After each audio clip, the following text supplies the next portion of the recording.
sa lahat po ng mga lolo at lola, dalawin niyo po ang patron ng mga grandparents, si San Joaquin at Santa Ana. No? Welcome po kayo any day of the year po. No?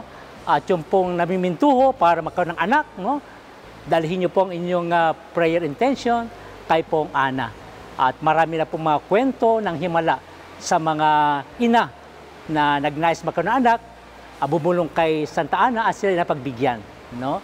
So, welcome po kayo sa ating Minor Basilica.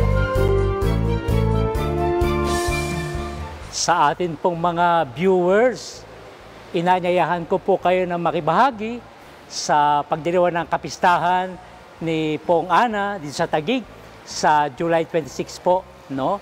Simula po ng aming mga misa, 5 AM hanggang 7:15 po ng gabi. No?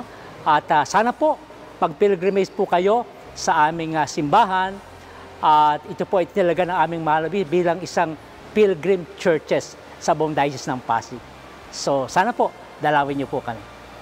God bless!